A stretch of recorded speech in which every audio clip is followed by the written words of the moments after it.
Before we begin this video, subscribe if you hate Karens and comment where you're watching this video from.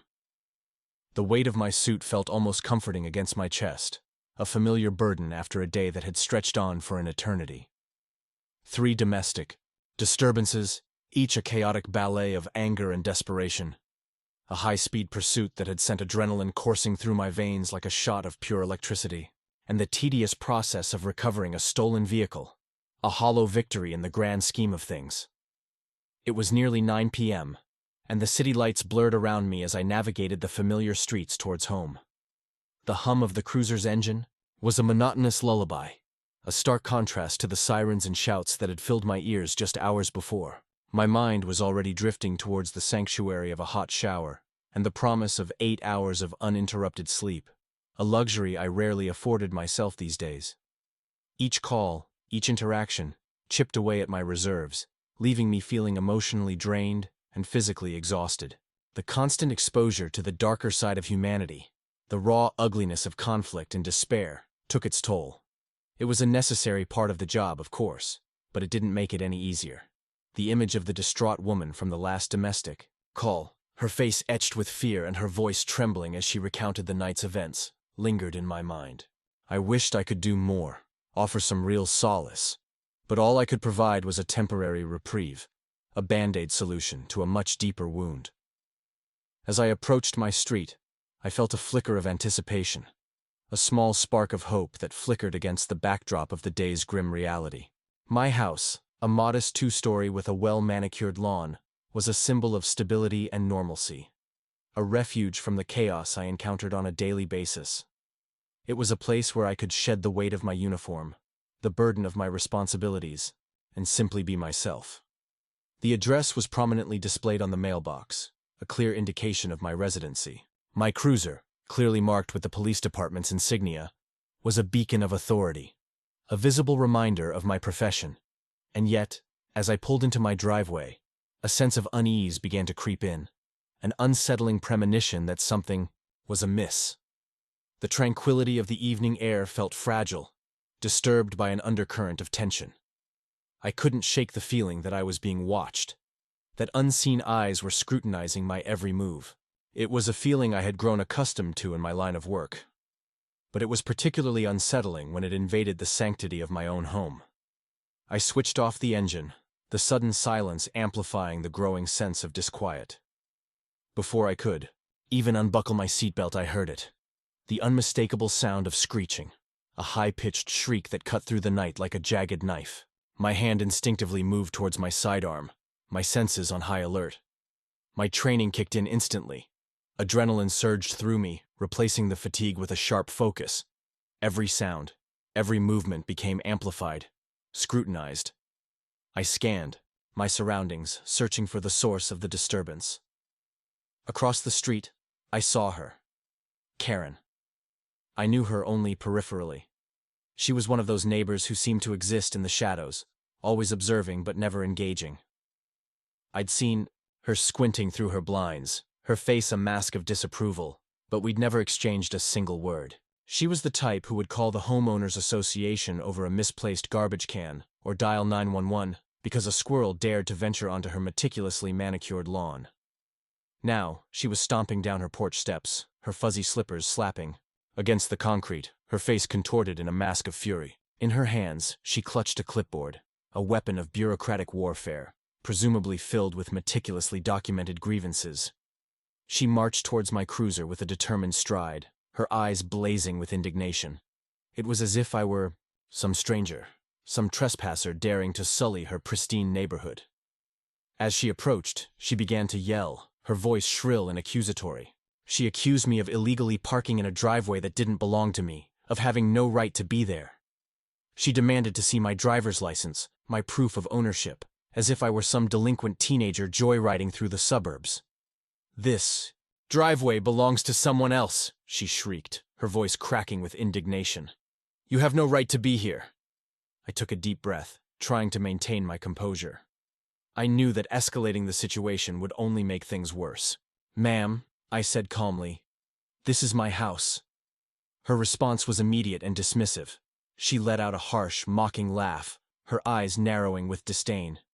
"You don't look like the type who'd live here," she sneered, the words dripping with condescension. That word, type, hung in the air, thick with unspoken prejudice. It was a word I had heard countless times throughout my life, a subtle reminder that I didn't belong, that I was an outsider in my own country. It stung. Not because it was unexpected, but because it was so brazen, so casually dismissive of my identity and my accomplishments. I felt a surge of anger building within me, but I fought it down. I knew that losing my temper would only validate her prejudice, giving her ammunition to fuel her accusations. Instead, I focused on remaining professional, on de-escalating the situation. "Ma'am, I'm going to have to ask you to step off my property," I said, my voice firm but polite. She refused to comply. Instead, she doubled down on her accusations, pulling out her phone and pointing it directly at me. "I'm documenting this intrusion for the real homeowners," she declared, her voice dripping with self-righteousness. "They'll be back soon, and they'll know exactly what you've been up to." She began recording me, her phone a constant reminder of her unwavering belief in my guilt. It felt invasive, violating, as if she were trying to capture my essence, to freeze me in a moment of perceived wrongdoing. Then, she uttered the words that sent a cold shiver down my spine. "I already called the cops." My stomach clenched. It was a classic Karen move, weaponizing the very system I had sworn to uphold. The irony was almost unbearable. I reached down and touched my badge, the symbol of my authority, the emblem of my dedication to justice and public safety. "You mean my co-workers?" I asked, my voice laced with incredulity. She froze, her eyes widening for a fraction of a second, as if the realization of my profession had momentarily pierced through her delusion. But the hesitation was fleeting. She quickly recovered, her face hardening with renewed resolve. "It's impossible," she retorted, her voice rising in pitch. "There's no way you could be a real cop. You're clearly impersonating an officer." She launched into a tirade of accusations, claiming that I had broken into the house, forged documents, and was living in someone else's house while they're out of town. Her words were absurd, baseless, yet they carried a disturbing weight of prejudice and suspicion. Then, she dropped another bombshell. "I'm going to alert the Homeowners Association and ICE." My blood ran cold. ICE, Immigration and Customs Enforcement. The implication was clear. She believed that because I was black, I must be an undocumented immigrant, an outsider who didn't deserve to be in this country. I blinked, trying to process the sheer audacity of her prejudice. I was born in Detroit, the son of a factory worker and a schoolteacher. My roots in this country ran deep, yet she was willing to dismiss my entire identity based on the color of my skin. The blatant racism was infuriating, but I knew I couldn't let it get to me. I had to remain calm, professional, and focused on resolving the situation without escalating it further. Just as I was formulating my next response, I heard the familiar wail of a siren in the distance. A cruiser was approaching, its flashing lights cutting through the darkness. 2 minutes later, it pulled up to the curb, and out stepped Officer Delgado, my partner from last year. Her face was a mixture of confusion and amusement.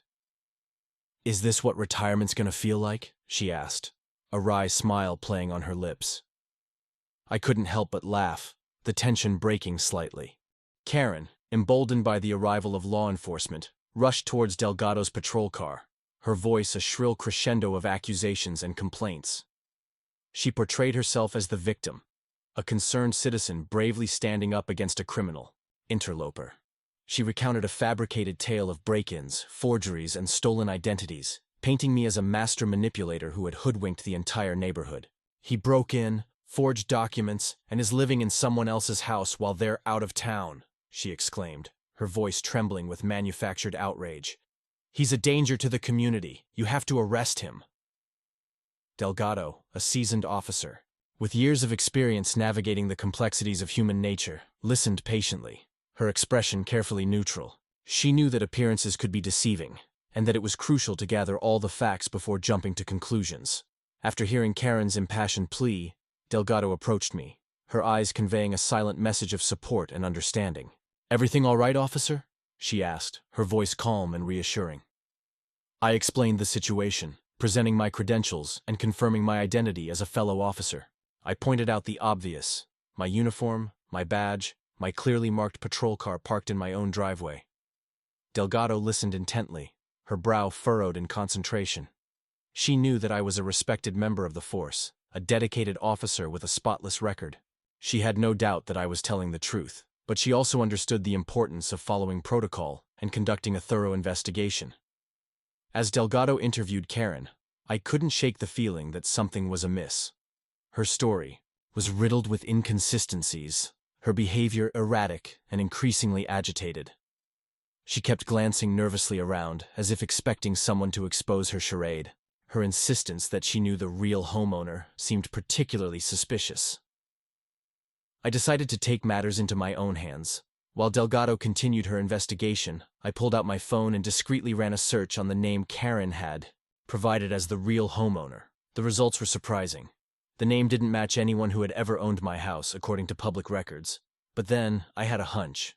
I ran a quick property lookup, searching for any properties associated with Karen, or rather, the name she had provided to Delgado. That's when it all clicked. The data revealed a shocking truth. Karen didn't own her house either. In fact, her name wasn't on any of the property titles in the entire block. The woman who had accused me of being an intruder was herself an imposter, a fraud living under false pretenses. The information I uncovered was explosive, but I wasn't done yet. I dug deeper, searching for any records associated with the address of Karen's house. I discovered that the property was owned by an elderly woman who had passed away several years ago. And then I found it. A name, Patricia Elmore, associated with an address 3 counties over. I ran a search on Patricia Elmore and discovered that she had a criminal record for fraud and identity theft. The pieces of the puzzle fell into place. Karen wasn't Karen at all. Her real name was Patricia Elmore, a con artist who had been living under a fake name, using her late aunt's deed, from 3 counties over to squat in the house across the street from me. I approached Delgado, discreetly pulling her aside to share my findings. "I think we have a bigger problem than we initially thought," I said, my voice low and urgent. I showed her the data I had collected, the property records, the criminal history, the damning evidence that exposed Karen's true identity. Delgado's eyes widened in disbelief as she reviewed the information. "This is incredible," she said, shaking her head in amazement. "She's been squatting here for how long?" We both knew that this revelation completely changed the dynamics of the situation. What started as a racially charged harassment incident had now morphed into a full-blown case of fraud, identity theft, and illegal squatting. Delgado immediately adjusted her approach, confronting Karen with the evidence we had uncovered. "Ma'am," she said, her voice now firm and authoritative, "we have reason to believe that your name is not Karen, and that you are not the legal resident of this property." Karen's facade began to crumble. Her face flushed with anger and fear, her eyes darting nervously from side to side. She tried to deny the allegations, but her voice lacked conviction. "You've hacked the system!" she screamed, her voice shrill and desperate. "This is all a conspiracy. I'm going to sue for emotional damages." She lashed out with accusations and threats, but her words rang hollow. The truth was out, and there was no escaping it. In a final act of desperation, Karen attempted to flee. She turned and ran down the street, her fuzzy slippers flying off her feet. But Delgado, a former college athlete with the reflexes of a linebacker, intercepted her with ease. She didn't even need to use handcuffs. A simple, "You done?" accompanied by my stern gaze was enough to subdue her. By the time backup arrived, Karen, or rather Patricia Elmore, was sitting on the curb in her stocking feet, muttering incoherently about the deep state and government conspiracies. The scene was surreal, a bizarre culmination of prejudice, paranoia, and criminal activity. As the other officers took Patricia into custody, I couldn't help but feel a sense of satisfaction. Not just because justice had been served, but because I had exposed her hypocrisy, her blatant attempt to weaponize racism and the legal system against me. I had turned the tables on her, using my skills and knowledge to uncover her deception and bring her to justice. The adrenaline began to subside, leaving me feeling emotionally and physically drained. I watched as the police cars pulled away, their sirens fading into the night. Patricia Elmore was gone, her reign of terror finally over. All that remained was the quiet hum of the neighborhood, a sense of relief washing over the street. I finally went inside, shedding my uniform and stepping into the hot shower I had been craving all day. The water cascaded over me, washing away the grime and stress of the past 14 hours. As I stood there, letting the steam envelop me, I couldn't help but reflect on the events of the evening. The blatant racism, the absurd accusations, the shocking revelation of Patricia Elmore's true identity. It all felt like a bizarre dream. But it was real, a harsh reminder that prejudice and injustice still existed, even in my own backyard.